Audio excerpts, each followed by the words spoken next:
Le 4 mai 1945, une unité de l'armée américaine occupa la villa de Heinrich Himmler en Bavière, sans tirer.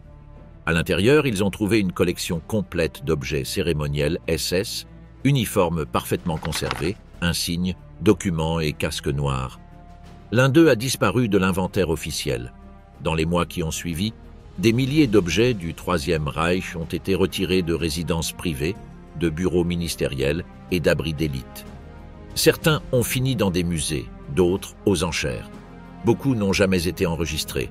Le casque de cérémonie d'Himmler n'a pas été le seul à disparaître sans laisser de traces lors du démantèlement du régime. Où sont ces casques, ces médailles et ces uniformes aujourd'hui? Combien se trouvent encore dans des collections privées? Et lequel de tous ces objets a atteint la valeur la plus élevée jamais enregistrée? La nuit noire de la terreur, la naissance esthétique de la SS. Dans les ruines d'une Allemagne humiliée après la Première Guerre mondiale, accablée par l'inflation et l'instabilité politique, de nouvelles forces ont émergé qui promettaient de restaurer sa grandeur perdue. Parmi ces organisations, une petite unité fondée comme garde personnelle d'Adolf Hitler allait émerger pour devenir synonyme de terreur systématique, la Schutzstaffel ou SS. Officiellement créée en 1925, la Schutzstaffel n'était à l'origine qu'un modeste groupement de quelques centaines d'hommes subordonnés à la Sturmabteilung, SA, les chemises brunes qui menaient des affrontements de rue contre les opposants politiques. Cependant, ce groupe allait changer radicalement en 1929, lorsque Heinrich Himmler en assuma la direction et le transforma en quelque chose de beaucoup plus sinistre qu'une simple unité paramilitaire. Himmler, un homme à l'allure discrète formé comme agronome, a apporté à la SS une vision qui transcendait l'armée. Pour lui, cette organisation devait devenir un ordre chevaleresque, moderne, un corps d'élite incarnant les principes les plus purs du national-socialisme. Il a tout de suite compris que pour réaliser cette transformation, l'image extérieure, l'uniforme, les symboles, les rituels, devait refléter la discipline et le pouvoir qu'il entendait insuffler dans l'imaginaire public. L'une de ses premières décisions stratégiques fut de modifier radicalement l'apparence de ces hommes. Au lieu de l'uniforme brun des SA qui évoquait les émeutes de rue, Himmler a opté pour le noir, une couleur qui projetait l'autorité, l'exclusivité et par-dessus tout, la peur. En Europe, le noir était déjà associé aux chemises noires de Benito Mussolini en Italie, établissant ainsi un lien visuel avec d'autres mouvements fascistes tout en créant une identité distinctive pour leur organisation. Le choix du noir n'était pas accidentel ou isolé. Dans l'intrigue de la montée du fascisme en Europe, la couleur sombre est devenue un symbole de discipline martiale et d'exclusion violente. Les chemises noires italiennes, la garde de fer roumaine et, plus tard, la phalange espagnole, ont également adopté des tons sombres, comprenant leur effet psychologique sur les masses. Ils imposaient le respect, générèrent la peur et créaient un sentiment d'appartenance ritualisé. L'utilisation de la couleur noire n'était pas seulement pragmatique, elle était communicationnelle. Dans un continent encore marqué par des taux élevés d'analphabétisme, l'uniforme noir parlait de lui-même. L'uniforme noir des SS a été conçu avec une précision extrême. L'entreprise Hugo Boss, une entreprise textile qui collaborait déjà avec le parti nazi, a été chargée de produire des milliers de ces vêtements en suivant des directives esthétiques strictes. Le résultat est un vêtement sobre, parfaitement ajusté, aux lignes définies qui donnent au porteur un aspect presque sculptural. Chaque élément était calculé pour transmettre la froideur, la pureté raciale et l'autorité incontestée. Mais l'uniforme n'était que le début du langage visuel que Himmler était en train de construire. L'insigne le plus emblématique de la SS était le crâne de Totenkopf, un symbole hérité des unités de hussards prussiens qui avaient servi dans l'armée allemande pendant des générations. Ce crâne, plus que représentant la mort, symbolisait le serment de fidélité absolue jusqu'au dernier souffle. Pour Himmler, il incarnait le sacrifice inconditionnel et la volonté de tuer et de mourir pour l'idéologie. À cette symbologie s'est ajoutée l'utilisation d'une variante stylisée de l'aigle nazi. Alors que d'autres branches du régime utilisaient le traditionnel Reichsadler, les SS ont conçu leur propre version, plus anguleuse, avec des lignes agressives, toujours accompagnées des doubles runes SS, un emblème créé par le typographe Walter Eck. Ces runes, inspirées d'anciens alphabets germaniques, ont été choisies pour leur impact visuel et leur connotation de mystère ancestral, reliant l'organisation à un passé arien prétendument glorieux. À partir de 1931, Himmler a commencé à mettre en œuvre un système élaboré de rituels, de salutations et de cérémonies pour renforcer le sentiment d'exclusivité. Les membres qui ont réussi le processus d'admission rigoureux, qui comprenait des tests physiques, une vérification généalogique jusqu'à la 3e génération et des évaluations idéologiques, ont reçu une bague crâne, remise en main propre par Himmler. Selon ses propres termes, la SS devait être un ordre aristocratique germanique du futur, un corps d'élite perpétué par la lignée et la loyauté absolue au Führer. Ce culte de l'uniforme et de l'insigne n'était pas superficiel, il s'inscrivait dans une stratégie d'endoctrinement profond. L'esthétique était fonctionnelle au point d'être puissante et Himmler l'a parfaitement compris.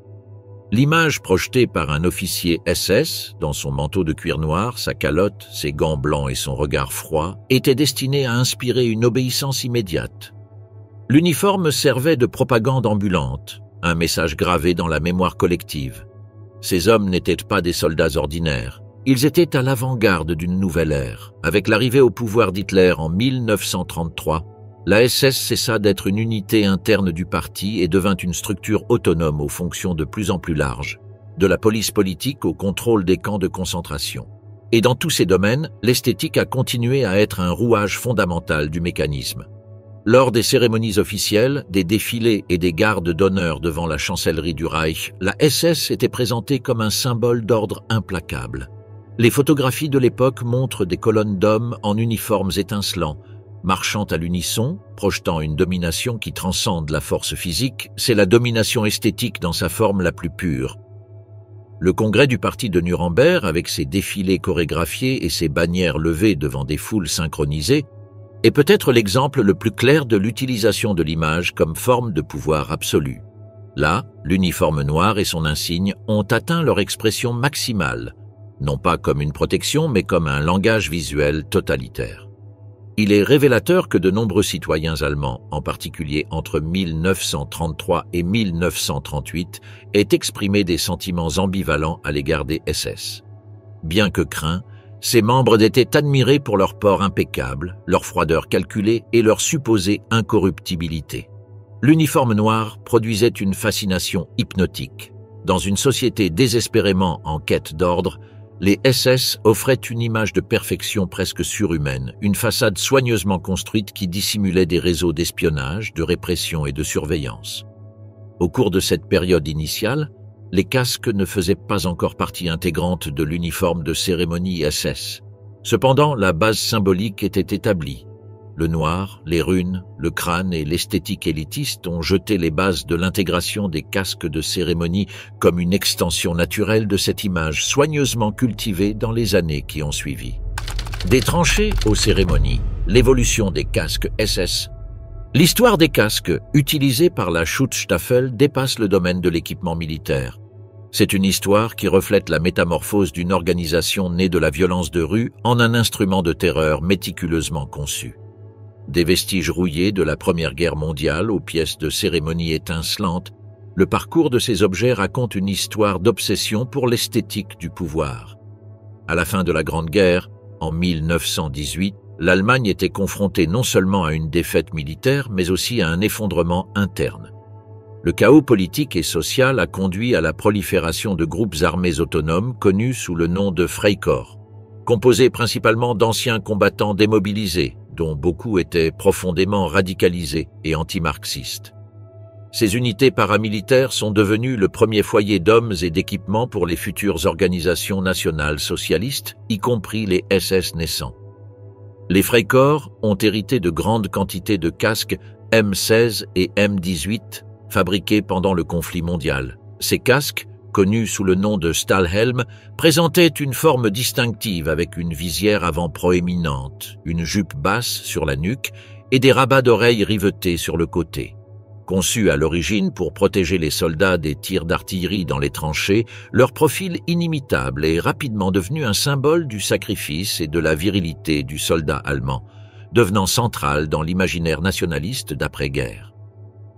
Lorsque les Stoßtruppen, les groupes d'assaut allemands, ont été dissous conformément aux dispositions du traité de Versailles, leurs coques ont été réutilisées par les Freikorps et beaucoup se sont retrouvés entre les mains de la Sturmabteilung, SA, naissante, et de la Schutzstaffel, SS, plus élitiste. Au début des années 1920, les SS n'avaient pas d'accès formel à l'approvisionnement en armement de l'armée régulière, de sorte que le recyclage de l'équipement n'était pas un choix esthétique, mais une nécessité pratique. Tout changea radicalement en 1929, lorsque Heinrich Himmler prit le commandement de la SS. Il comprit comme peu d'autres l'importance du symbole, de l'uniforme, du rituel. Sa vision transcendait l'armée. Il cherchait à construire un ordre chevaleresque germanique moderne, une force racialement et idéologiquement pure qui projetait la domination dans tous les domaines, y compris l'image. Au cours de cette étape, les casques utilisés par la SS constituaient un méli-mélo hétérogène de modèles hérités. Certains étaient des M16 d'origine, d'autres des versions autrichiennes ou tchécoslovaques du M17, et quelques-uns étaient le modèle M18, une légère amélioration avec un système de suspension et des ceintures internes renouvelées. Himmler a ordonné qu'ils soient récupérés, restaurés et modifiés pour se conformer à l'esthétique noire et cérémonielle qu'il définissait pour son organisation. L'une des étapes cruciales de cette refonte a été la peinture des casques en noir brillant, en accord avec le reste de l'uniforme SS. Ce changement apparemment simple les différenciait non seulement visuellement des casques gris de l'armée régulière, mais les transformait en symboles de statut au sein de l'appareil nazi. Les travaux de rénovation ont été supervisés par le Reichszeugmeisterei, RZM, le bureau central chargé de certifier la qualité de l'équipement du parti nazi. Le RZM n'agissait pas seulement comme un inspecteur esthétique, mais aussi comme le bras bureaucratique du contrôle symbolique. Il délivrait des licences aux fabricants autorisés, vérifiait les processus de production et accordait des marques internes qui assuraient la provenance officielle de l'objet. L'authenticité d'un casque SS ne dépendait pas uniquement de son apparence extérieure, mais de ses sceaux invisibles qui le légitimaient aux yeux de ses porteurs. Entre 1933 et 1935, alors que les nazis étaient déjà au pouvoir, une production limitée de casques spécialement conçus pour les SS a commencé. Ces casques, connus des collectionneurs sous le nom de M18 RZM, étaient basés sur des modèles précédents, mais ont été adaptés selon des normes symboliques strictes. Le RZM a commencé à certifier ces casques avec des marquages internes, garantissant leur authenticité dans les rangs de la SS. Le casque M18 RZM est rapidement devenu une pièce distinctive. Certains étaient expressément fabriqués, d'autres étaient d'anciens modèles restaurés qui ont reçu l'approbation RZM après leur modification. En plus de leur finition noire, ces casques incorporaient des emblèmes spécifiques. Sur le côté droit, les doubles runes SS appliquées au moyen de gabarit ou, plus tard, de décalcomanie standardisée. Sur le côté gauche, un autocollant avec la croix gammée sur fond blanc et rouge, renforçant le lien direct entre la SS et le parti nazi. L'un des exemples les mieux conservés de ces casques restaurés témoigne de la rigueur du travail. On a identifié un vieux M16 autrichien avec des marques de fabrication de 1917 poli, peint en noir brillant, recouvert d'une laque protectrice et équipé d'un nouveau système de suspension rembourré. À l'intérieur, le sceau du RZM est resté intact, ainsi que les initiales de l'unité à laquelle il était affecté. Sa conception fonctionnelle avait été complètement subordonnée à sa fonction symbolique. Ce modèle a été intégré dans l'uniforme de cérémonie utilisé par des unités d'élite telles que la Leibstandarte SS Adolf Hitler, la garde personnelle du Führer. Ces hommes étaient fréquemment photographiés sur les marches de la chancellerie du Reich ou paradant dans Berlin avec ses casques brillants. C'étaient des pièces conçues pour impressionner, pas pour se battre sur le champ de bataille. Entre-temps, l'armée régulière et la Waffen-SS, les divisions armées de la SS, ont commencé à adopter des modèles plus modernes et fonctionnels. En 1935 est introduit le M35, un casque aux bords arrondis, plus léger et mieux ventilé. Il sera suivi par le M40, avec un design plus simplifié, et enfin le M42, une version encore moins chère qui élimine complètement les bords roulés pour accélérer la production de masse pendant la guerre. Ces modèles ont été utilisés sur les lignes de front, tandis que le M18RZM et d'autres casques de cérémonie étaient réservés aux événements officiels, aux défilés et aux fonctions de représentation. Cette distinction entre les casques de guerre et les casques de parade marque également une séparation symbolique. Les casques de cérémonie n'ont pas été conçus pour recevoir des impacts d'obus, mais pour projeter de la puissance lors d'événements soigneusement chorégraphiés. L'utilisation des casques noirs a commencé à décliner vers 1940.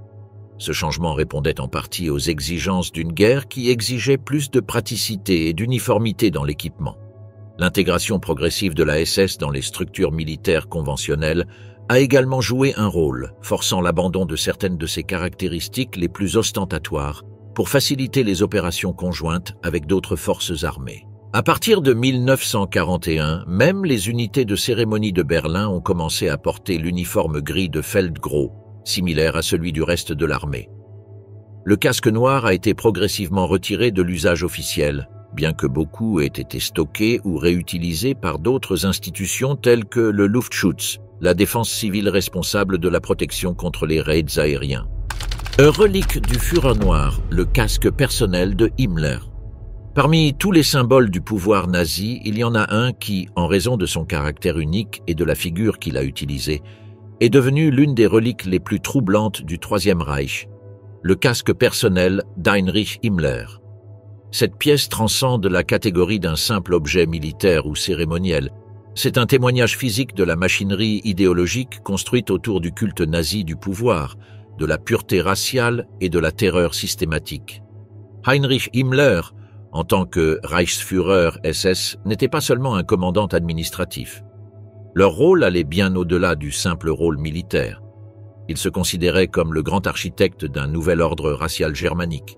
En tant que chef suprême de la SS, il a créé une structure symbolique aussi dense et complexe que la bureaucratie qu'il contrôlait. Chaque élément, de l'anneau de Totenkopf aux runes, en passant par le casque, était une extension matérielle de sa vision du monde et de l'avenir qu'il envisageait pour l'Allemagne. Le casque que Himmler portait lors d'événements officiels n'a pas été conçu à l'origine pour les cérémonies. Il s'agissait d'un modèle M18, conçu dans les dernières années de la Première Guerre mondiale. Le modèle M18, qui allait devenir la propriété personnelle de Himmler, a subi un processus de transformation méticuleux. Il a été peint en noir brillant, des décalcomanies avec des runes SS ont été ajoutées sur le côté droit et le drapeau du parti nazi sur le côté gauche, et des inscriptions internes ont été marquées pour retracer son origine. L'un des sceaux les plus importants était celui de la Reichszeugmeisterei, RZM, le bureau de normalisation du parti nazi qui certifiait l'authenticité de l'équipement officiel SS. Le casque de Himmler appartient à une sous-catégorie extrêmement rare, le M18RZM, version restaurée et cérémonielle des casques de la Première Guerre mondiale. Bien que de nombreux officiers SS de haut rang aient possédé des casques similaires, le casque de Himmler se distingue par son état de conservation, sa traçabilité historique et surtout par le personnage historique auquel il appartenait. Tout au long des années 1930, Himmler a été photographié lors de plusieurs événements portant différentes versions de ses casques de cérémonie. Au moins 3 modèles différents peuvent être identifiés sur les images de l'époque, tout noirs, mais avec de subtiles variations. Position des rivets, forme de la jupe, type de finition intérieure. Cela suggère qu'il n'en possédait pas un, mais plusieurs, utilisés selon l'occasion et les circonstances spécifiques. Le casque n'a pas été conçu pour le combat. Il faisait partie d'une tenue de cérémonie soigneusement orchestrée pour projeter l'autorité, la pureté raciale et l'ordre inébranlable. Il a été utilisé dans les défilés devant la chancellerie du Reich, lors des veillées d'État, lors des cérémonies de prestation de serment. Himmler la portait comme on porte une couronne, non pas pour se protéger physiquement, mais comme un emblème de domination idéologique et hiérarchique. Ce parallèle avec les symboles traditionnels du pouvoir n'était pas accidentel. À l'instar des couronnes royales, des crosses pontificales ou des sceptres impériaux, le casque de cérémonie remplissait une fonction représentative. Il consacrait publiquement le rôle de son porteur en tant qu'autorité suprême au sein d'une hiérarchie fermée. La forme arrondie, la couleur noire lisse, les insignes parfaitement symétriques et l'éclat soigneusement entretenu ont fait du casque un objet liturgique dans l'imagerie du Troisième Reich. Les unités SS Adolf Hitler de la Leibstandarte, chargées de protéger le Führer, portaient également des casques similaires lors d'événements publics. Ils représentaient le miroir de l'image que Himmler projetait en tant que chef suprême de la SS. Le casque complétait parfaitement le noir de la veste de gala, les gants blancs immaculés, les bottes hautes méticuleusement polies. C'était un instrument d'intimidation calculé, une pièce dans un théâtre de pouvoir élaboré. Chaque détail du casque remplissait une fonction symbolique spécifique. Les runes SS indiquaient l'appartenance à un ordre séparé du reste de l'armée, presque comme une caste sacerdotale au sein du nouvel ordre. Le drapeau du NSDAP, de l'autre côté, établissait une allégeance absolue au parti et à son idéologie. La peinture noire, en plus d'évoquer l'autorité, remplissait la fonction pratique de cacher les imperfections du casque recyclé, transformant le résidu d'une guerre perdue en symbole d'un nouvel empire en plein essor. En plus du casque, Himmler possédait d'autres pièces personnelles qui fonctionnaient comme des extensions symboliques de son pouvoir. Parmi eux se trouvait son bâton de commandement cérémoniel, fait de bois sombre et fini en argent. Un poignard SS avec inscription personnalisée, sa bague Totenkopf qu'il a personnellement donnée à des officiers choisis, et son journal de poche, soigneusement relié, qui fait aujourd'hui partie des archives historiques. Ces objets n'étaient pas des accessoires fonctionnels, mais des instruments ritualisés d'identification idéologique. Aujourd'hui, les restaurateurs et les spécialistes qui ont travaillé avec le casque le décrivent comme une pièce qui impose une réaction immédiate de confinement. Leur présence physique, avec l'insigne encore lisible et la peinture intacte, provoque un silence particulier même dans des environnements d'analyse technique. Certains rapports de catalogage soulignent que le travail avec le casque de Himmler nécessite des mesures de conservation spéciales, mais aussi une documentation éthique. Chaque intervention est enregistrée avec précision, en comprenant qu'il ne s'agit pas seulement d'un objet historique, mais aussi d'une preuve matérielle d'un système de pouvoir criminel. Les bastions saccagés, la chute d'Himmler et le butin de guerre. Le printemps 1945 marque l'effondrement définitif du Troisième Reich. Les forces soviétiques conquièrent Berlin rue par rue, tandis que les troupes alliées avancent de l'ouest et du sud de l'Allemagne. Dans un contexte de destruction généralisée, la capture de dirigeants nazis et l'occupation de leurs biens sont devenus des objectifs à la fois stratégiques et symboliques pour les Alliés. Parmi ces cibles figuraient les résidences privées de Heinrich Himmler dans les Alpes bavaroises. Dans les derniers mois de la guerre, Heinrich Himmler s'éloigne progressivement d'Hitler et s'installe dans le nord de l'Allemagne à la recherche d'un poste qui lui permettrait de négocier par lui-même. Ses relations avec le Führer s'étaient considérablement détériorées, surtout après ses tentatives unilatérales de négocier une reddition avec les alliés occidentaux en contournant la chaîne de commandement. Alors que Himmler quittait Berlin assiégé, ses propriétés dans le sud de l'Allemagne étaient laissées sans protection et vulnérables à l'avancée alliée. Sa famille, composée de sa femme Margarete et de sa fille Gudrun, a quitté précipitamment le village de Gmund am Tegernsee à la fin du mois d'avril 1945. Ils ont chargé ce qu'ils ont pu dans une voiture et ont fui vers le sud, dans l'espoir d'atteindre un refuge sûr dans le nord de l'Italie, encore partiellement sous contrôle allemand. Cependant, la mère et la fille ont été capturées peu de temps après par les troupes alliées et sont passées par divers camps d'internement. Cette fuite précipitée laissa les résidences de Himmler pratiquement intactes, facilitant l'entrée des troupes américaines sans aucune résistance. Le 4 mai 1945, une patrouille du 141e régiment d'infanterie de la 36e division du Texas atteint la ville bavaroise de Gmund. Située sur les rives du pittoresque lac Tegernsee, la villa de Himmler était une résidence luxueuse, rénovée il y a des années et équipée d'un poste de garde permanent et d'un abri anti-aérien. Il y avait vécu avec sa famille pendant des années, loin de l'agitation de Berlin, mais stratégiquement proche de Munich, considérée comme la capitale idéologique du national-socialisme. Ce que les soldats américains ont trouvé était un véritable trésor de souvenirs nazis. Des uniformes SS complets, des bottes, des gants, des drapeaux, des médailles, des albums de photos de famille, des documents personnels et même des lettres écrites à la main par Himmler. Ils ont également trouvé plusieurs casques de cérémonie noirs, dont beaucoup étaient stockés en parfait état, organisés dans des placards ou disposés dans des pièces ayant un but symbolique et cérémoniel évident. Bien que les commandants militaires alliés aient tenté d'établir des protocoles pour réglementer la prise d'objets ayant une valeur historique ou probante, dans la pratique, le pillage des biens nazis est devenu une activité courante pour de nombreux soldats. Il ne s'agissait pas seulement d'un acte de vengeance symbolique, mais d'une recherche active de trophées de guerre, insignes, uniformes, armes personnelles et objets directement liés aux dirigeants du régime vaincu. Les soldats ne considéraient pas nécessairement ces objets comme des pièces ayant une valeur historique ou muséale. Pour beaucoup, ils représentaient une occasion unique d'emporter avec eux un fragment tangible du Troisième Reich comme preuve de leur implication personnelle dans la victoire alliée. Ces objets ont été échangés entre camarades, vendus de manière informelle ou envoyés par la poste à leurs familles comme souvenirs exceptionnels de la guerre. L'un de ces soldats était le caporal Raymond Decker, appartenant à la 4e division d'infanterie de l'armée des États-Unis. Decker avait débarqué en Normandie et avait participé à certains des combats les plus intenses du front occidental, y compris la sanglante bataille de la forêt de Hurtgen. En mai 1945, son unité est stationnée à Miesbach, une ville bavaroise située à seulement 10 km de la villa de Himmler à Gmund. C'est là que, d'une manière ou d'une autre, Decker obtint de la SS un casque noir de cérémonie qui, avec le temps, serait identifié comme étant la propriété directe de Heinrich Himmler.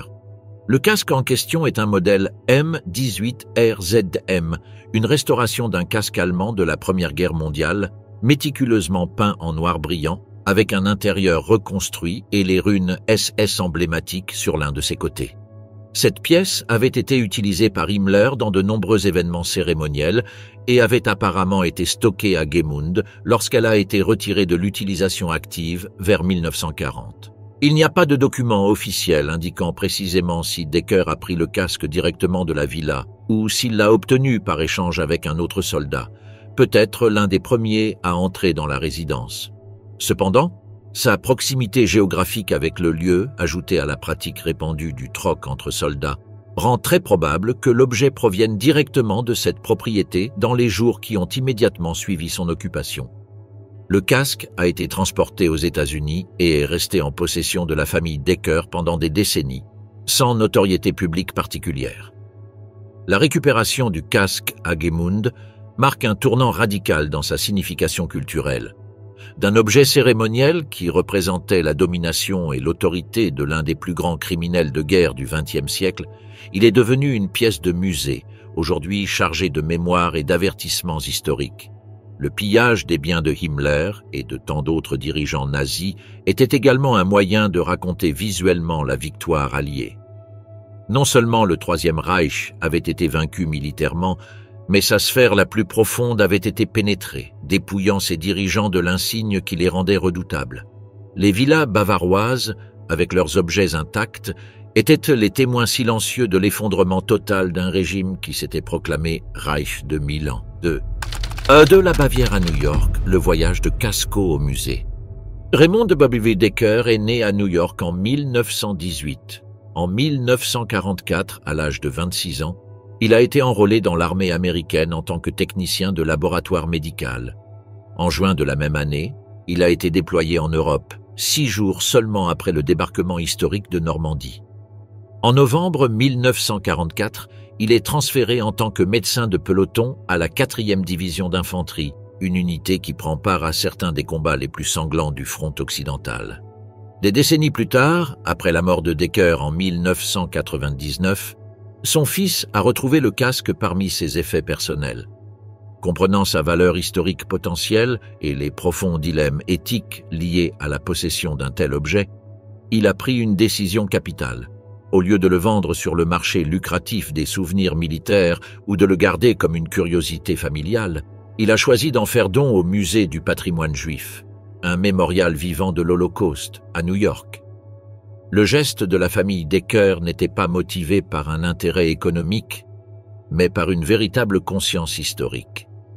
Dans un contexte où de nombreux objets liés au nazisme sont vendus lors de ventes aux enchères privées ou finissent entre les mains de collectionneurs aux motivations douteuses, la décision d'offrir le casque à une institution éducative et mémorielle transforme complètement son sens et sa finalité sociale. Selon les conservateurs du musée, L'œuvre a été livrée avec le témoignage personnel du fils de Decker et la documentation du service militaire du soldat. Après un processus rigoureux de vérification et de recherche historique, le musée a conclu qu'il s'agissait bien d'un casque appartenant personnellement à Heinrich Himmler et a procédé à son intégration dans sa collection permanente où il remplit une fonction éducative et de témoignage. Le musée n'expose pas le casque comme une pièce isolée ou comme une simple curiosité militaire, mais comme une partie intégrante d'un récit muséographique plus large sur le pouvoir visuel du nazisme, la propagande et l'esthétisation de l'autoritarisme. Avec d'autres objets historiques, uniformes, insignes, documents et témoignages de victimes, le casque est présenté comme un outil permettant de comprendre comment le Troisième Reich a méticuleusement construit son image de domination et comment les symboles ont été des instruments aussi efficaces que des armes dans la consolidation du régime. Depuis son installation dans les salles du musée, le casque a été observé par des milliers de visiteurs, dont des étudiants, des historiens et des survivants de l'Holocauste. Son impact est immédiat et profond. Il ne s'agit pas d'un simple engin militaire, mais d'un objet qui appartenait personnellement à l'homme qui dirigeait la Gestapo, la SS et le système d'extermination qui a mis fin à des millions de vies humaines. Cela fait du casque un outil pédagogique inestimable. Grâce à lui, on peut enseigner non seulement l'histoire factuelle de la Seconde Guerre mondiale, mais aussi des aspects plus complexes. Comment les régimes totalitaires utilisent les symboles, les vêtements, l'architecture et l'esthétique pour s'imposer, intimider et façonner la perception publique de leur pouvoir. Selon les mots du musée lui-même, le casque nous rappelle que le pouvoir totalitaire ne se manifeste pas toujours initialement par la violence explicite. Il commence souvent par des symboles, des uniformes, des serments et des rituels qui normalisent progressivement l'inacceptable. Cette réflexion accompagne la vitrine où l'objet est exposé, invitant les visiteurs à s'interroger sur les ramifications de la construction esthétique du mal à partir de manifestations apparemment quotidiennes. Le parcours du casque de Himmler, du bureau d'un criminel de guerre, en passant par les mains d'un jeune soldat américain, jusqu'à sa transformation en une pièce éducative dans un musée dédié aux victimes, constitue un exemple extraordinaire de resignification historique. L'objet, qui était autrefois porté pour instiller la peur et projeter l'autorité, sert aujourd'hui à se souvenir, à éduquer et à prévenir la répétition de l'histoire. La coque a complètement perdu sa fonction initiale. Il ne représente plus l'autorité ou l'exclusivité au sein d'une hiérarchie de terreur, mais fonctionne comme un avertissement historique et un véhicule de mémoire. Il n'est pas glorifié, présenté de manière isolée ou décontextualisée. Au contraire, elle s'intègre dans un large récit muséographique, expliqué à travers une documentation historique, accompagnée de témoignages qui la placent dans une histoire plus large, celle des millions de victimes du système que Himmler a contribué à concevoir et à mettre en œuvre. Relique du Troisième Reich, l'argent, les ombres et le silence. L'héritage matériel du Troisième Reich ne s'est pas arrêté avec sa défaite militaire en 1945. Dans les sous-sols des maisons pillées, les malles des anciens combattants et les vitrines des collectionneurs privés, les vestiges physiques du régime nazi ont continué à circuler, changeant de main, de contexte et de signification au fil des décennies. L'un des phénomènes les plus controversés à émerger de cette persistance matérielle est le marché des souvenirs nazis, une industrie partiellement cachée où l'horreur historique et le fétichisme de la collection coexistent dans une tension inconfortable. Le cas du casque d'apparat d'Heinrich Himmler résume parfaitement cette contradiction contemporaine. Il était à l'origine un objet d'autorité, puis un trophée de guerre, et est aujourd'hui un outil pédagogique dans un prestigieux musée juif. Mais de nombreux autres objets similaires ont suivi des trajectoires très différentes, vendus sur des marchés spécialisés, exposés sans contexte historique approprié ou collectés en privé, se transformant en pièces d'une industrie qui défie constamment les limites de l'éthique historique. Depuis la fin de la Seconde Guerre mondiale, des objets liés au Troisième Reich ont été échangés sur des marchés parallèles, des antiquaires militaires, des foires spécialisées et même des ventes aux enchères publiques soutenues par des maisons de renommée internationale. Ce qui n'était au départ que de simples souvenirs apportés par les soldats alliés, insignes, casques, uniformes, médailles, documents, s'est progressivement transformé, au fil des décennies, en une véritable industrie mondiale de collections spécialisées. Sur ce marché particulier, Les objets directement associés à des personnalités éminentes du régime atteignent des valeurs astronomiques. Le prix d'un artefact peut multiplier de façon exponentielle s'il peut être prouvé qu'il a appartenu à Hitler, à Himmler, à Göring ou à un autre haut responsable nazi. Il ne s'agit pas simplement de rareté matérielle, mais du poids symbolique et historique qu'incarne l'objet. Par exemple, un uniforme SS standard peut se vendre plusieurs milliers de dollars sur le marché aujourd'hui. Mais s'il est authentifié comme faisant partie de la Leibstandart SS Adolf Hitler, sa valeur peut atteindre des dizaines, voire des centaines de milliers. En avril 2022, un casque appartenant à Fritz Zöll, un officier de second rang au sein de la hiérarchie du parti nazi, a été vendu aux enchères pour plus de 6 500 dollars. Ce cas a attiré l'attention des spécialistes non pas tant à cause du montant lui-même, mais à cause de ce qu'il implique quant à la valeur potentielle de pièces plus importantes. Si le casque d'un personnage relativement inconnu atteint ce prix, combien pourrait valoir un casque ayant incontestablement appartenu à l'architecte de l'Holocauste ? Certains experts estiment que le casque de Himmler, s'il était mis en vente sur le marché libre, pourrait facilement dépasser 100 000 dollars. Le marché des souvenirs nazis fonctionne selon une logique commerciale complexe qui va bien au-delà de la logique purement économique, car il est entrelacé avec des éléments symboliques qui sont généralement très controversés. Dans une exposition sur ce thème, il est important de comprendre que les objets liés au Troisième Reich peuvent atteindre des valeurs très élevées, mais cela dépend de plusieurs facteurs bien définis. L'un des principaux est l'authenticité et la provenance de l'objet. Les objets qui ont une documentation vérifiable, comme des photographies d'époque, des marques de fabrication originales et une chaîne de propriété claire, surtout s'ils sont liés à des personnages historiques importants, sont très appréciés par les collectionneurs.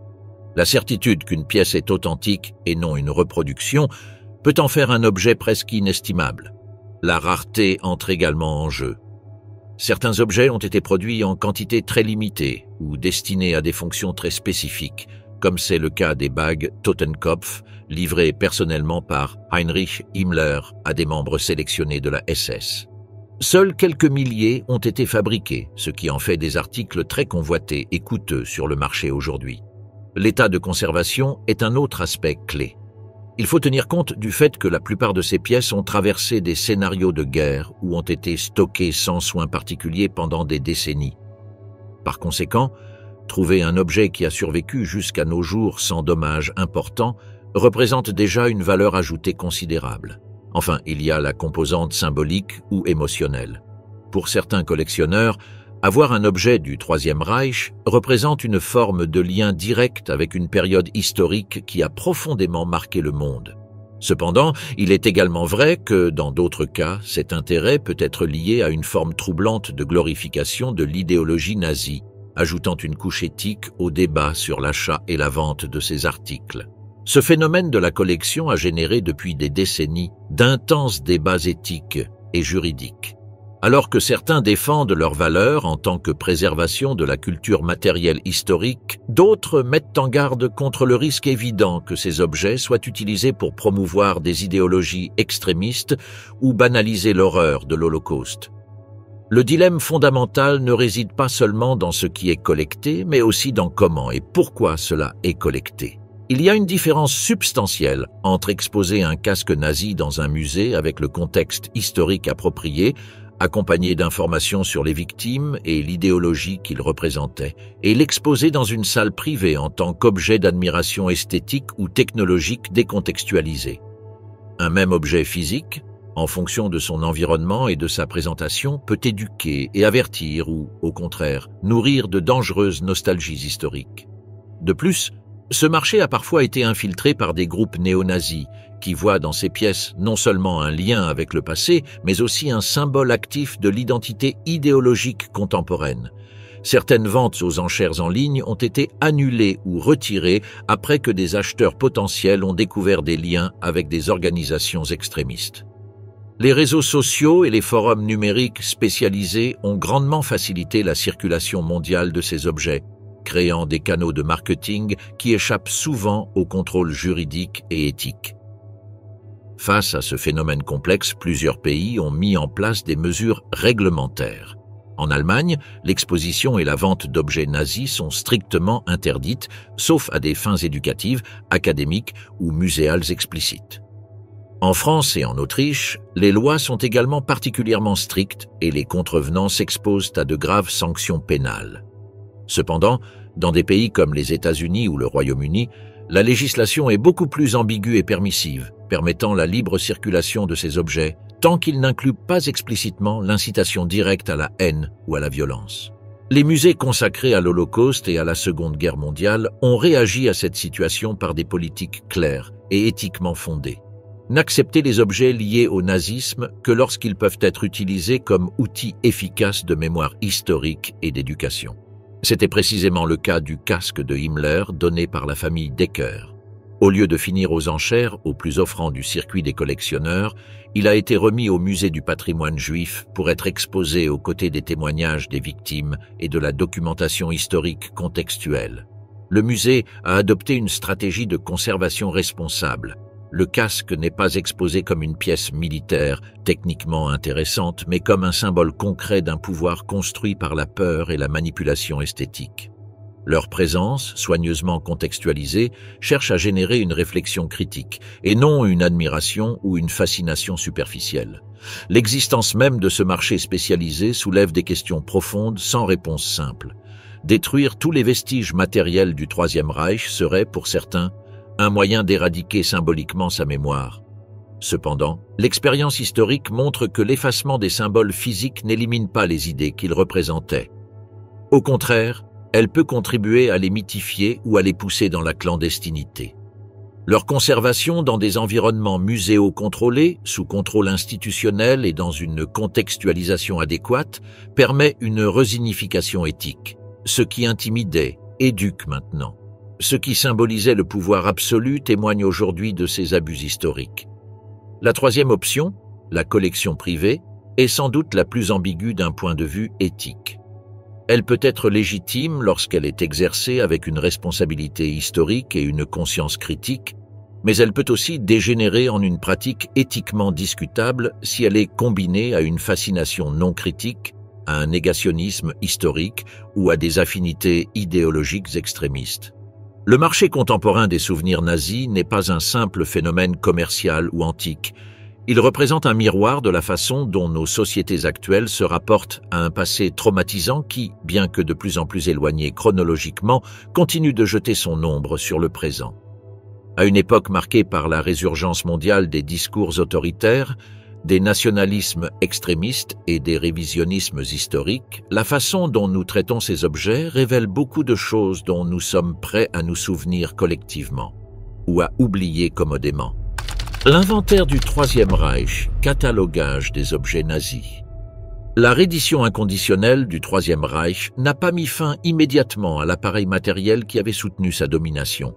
Dans des bunkers effondrés, des bureaux ministériels abandonnés et des résidences de hauts commandants nazis, des milliers d'objets ont été laissés derrière, uniformes, bannières, documents, insignes, armes, casques, photographies.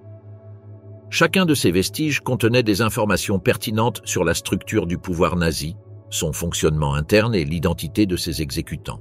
Pour cette raison, les Alliés ont immédiatement organisé une opération systématique de collecte, de classification et de préservation des restes matériels du régime. Ce n'était pas une tâche improvisée. Quelques semaines après la cessation des hostilités en Europe, des unités spécialisées du renseignement militaire, des historiens, des archivistes et des médecins légistes ont été déployés pour recueillir des preuves matérielles utiles à la fois dans les procès de Nuremberg et dans les enquêtes futures. L'objectif était d'empêcher la destruction ou la dispersion de ces objets et de veiller à ce que tout matériel ayant une valeur probante potentielle soit placé sous la garde d'un établissement. L'une des premières initiatives centrales a été la création du Centre de documentation de Berlin, BDC, situé à Zehlendorf. Ce centre, initialement administré par l'armée américaine, abritait les archives personnelles du parti nazi, notamment les cartes de membres, les dossiers SS, la correspondance, les documents photographiques et le matériel confisqué aux hiérarques. Parallèlement à ces documents, des objets associés ont également été conservés, bagues, insignes, uniformes, casques identifiables, le tout avec une traçabilité vérifiable. En parallèle, l'Office of Strategic Services, OSS, et ses équivalents britanniques mènent des opérations de terrain pour sécuriser des objets à forte valeur symbolique ou d'enquête. Ces tâches étaient concentrées dans les anciennes casernes SS, les propriétés des dirigeants nazis et les camps de concentration récemment libérés. Chaque objet, des vêtements marqués aux structures architecturales, a été traité comme une source d'information. Une fois récupérés, ces matériaux ont été entreposés dans des installations militaires, photographiés, catalogués et décrits par écrit dans des conditions provisoires. Les objets matériels ont joué un rôle central dans le procès de Nuremberg. Des uniformes SS, des casques, des médailles, des documents originaux et d'autres objets y ont été présentés comme preuve directe. La stratégie juridique ne reposait pas exclusivement sur des témoignages. La valeur de l'objet physique, avec ses marques, ses sceaux et ses matérialités, fournissait des preuves irréfutables. Certains casques et uniformes servaient à associer directement les accusés à des unités spécifiques impliquées dans des crimes de guerre. Après les essais, beaucoup de ces objets ont été stockés dans des dépôts militaires alliés. Certains ont été détruits, en particulier ceux susceptibles de réappropriation idéologique. D'autres sont restés entreposés pendant des décennies, classés comme preuves judiciaires ou documents sensibles. Dans certains cas, ces objets seront par la suite utilisés pour des recherches liées à l'évasion de criminels nazis, à des réseaux de collaboration dans des pays neutres ou à la surveillance de scientifiques intégrés dans des programmes secrets d'après-guerre. Pendant la guerre froide, la valeur de ces objets a été redéfinie. Ils n'étaient plus seulement les vestiges d'un régime vaincu, mais des pièces clés possibles pour l'analyse des liens politiques et idéologiques. Les objets ont été examinés non seulement pour leur valeur symbolique, mais aussi comme des indicateurs concrets de mouvement, de hiérarchie et de structure logistique. À partir des années 1970, certains dossiers ont été partiellement déclassifiés. Des institutions universitaires, des musées et des organisations dédiées à la mémoire ont demandé l'accès à ces documents. Certains objets ont été officiellement transférés à des institutions publiques, d'autres sont restés sous le contrôle du gouvernement en raison de leur sensibilité politique ou judiciaire. En Allemagne, le Bundsarchiv a joué un rôle de premier plan dans la préservation de ces restes matériels. Des divisions spécifiques ont été créées en charge d'objets tridimensionnels, notamment des uniformes, des emblèmes, des drapeaux et des casques. Ces éléments ont fait l'objet de protocoles stricts de conservation, d'identification et de numérisation, dans le but de les intégrer dans des documents ouverts à l'étude historique internationale. Dans le même temps, une discipline spécialisée dans l'authentification médico-légale des souvenirs nazis a émergé. Ce travail a été réalisé en réponse à la prolifération des contrefaçons destinées au marché noir. Les méthodes comprenaient l'analyse chimique des pigments, l'étude des alliages métalliques, l'évaluation microscopique des inscriptions et la spectrométrie. Certains objets pouvaient être jetés comme faux s'ils avaient des composants modernes qui n'étaient pas disponibles à l'époque d'origine. Ces procédures techniques ont également été appliquées dans des contextes judiciaires récents. Lors du procès d'Oskar Gröning en 2015, des objets d'Auschwitz ont été présentés dans le cadre de l'accusation. Sa fonction n'était pas esthétique ou symbolique, mais probante. L'objectif était de renforcer la localisation de l'accusé dans une structure opérationnelle spécifique grâce à l'importance matérielle disponible. Avec la numérisation des dossiers, de nouvelles technologies ont commencé à être intégrées.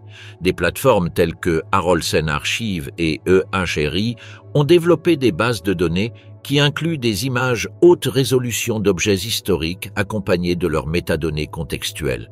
Ces registres permettent de reconstituer des trajectoires, des réseaux logistiques ou d'identifier des liens personnels à travers des éléments secondaires tels que des numérotations, des inscriptions, des coutures ou des marques industrielles. Certains objets, perdus ou volés pendant le chaos de l'après-guerre, sont réapparus des décennies plus tard dans des collections privées, des antiquaires ou des ventes aux enchères internationales. Dans certains cas, leur redécouverte a déclenché des litiges juridiques sur la propriété, la provenance et l'utilisation. Le sort de ces objets va de leur récupération institutionnelle à leur conservation muséale ou, dans une moindre mesure, à leur saisie judiciaire. Le traitement de ces objets est devenu une question éthique institutionnelle.